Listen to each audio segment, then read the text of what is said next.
Hey there, Sharon Horne-Ellstrom here. Welcome to day 1933 of What's She Up To Now, documenting the journey originally as I transitioned from the brick and mortar corporate world of business simultaneously to the online world of business. I spent decades working in corporate America while running, owning, operating, building, and having businesses on the side or helping businesses on the side. And in 2017, following my divorce, I had the opportunity to do something different. And I decided I was going to explore the online world, hop online and figure out how this whole internet thing worked. And now it's an ever changing world, just like every industry that I've ever been involved in. Things are changing all the time. Some things stay the same, but and are timeless. Other things in different industries change all the time. And some industries change faster than others. And I would say technology and the internet is one that changes very, very fast. I mean, every week something happens or changes in social media or online that I, as a video creator, need to figure out and tweak in order to make it work and do the things that I've been doing all along. Well, today we're talking about a couple of things, a couple pieces of content I create every day. One is an idiom for supersize your business. I started doing idioms when I was moving out of my house following my divorce, and as an easy way to create something and of value and some content. And then it started to be kind of a challenge for me personally to take these idioms and find a way to apply them to building and growing and supersizing my businesses and helping other people to do the same. And over time, I just haven't stopped doing it because it's fun. It keeps my mind remembering what things mean, where they come from, that how I look at them isn't necessarily how other people interpret or look at them or apply the same meaning to.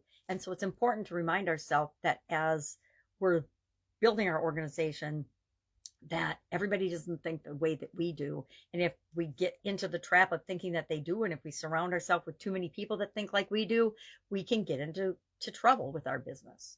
So we talked about jumping into the deep end, which I shared a couple of embarrassing stories from when I was young about having to jump into the deep end. But really, if you have your own business, if you're running your own business, if you're doing anything on the side, you have made the choice and the decision to jump into something that you may have never done before.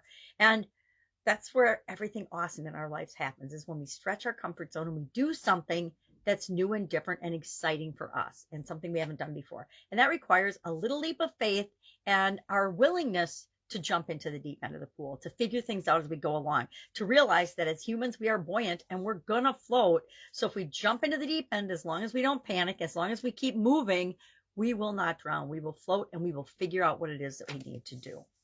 Our topic for today in this year's annual challenge, which is the Get Your Goals annual challenge, is our physical well-being and our physical health. And we're applying the SOAP framework to that. So we're on the A, which stands for action, which is really analyzing alternatives and options and then choosing one to take action on. So today I shared a tool called the Head, Heart, and Intuition tool. And it's just a way of adding some subjectivity to areas that often are adding objectivity to areas that are often very subjective and hard to measure.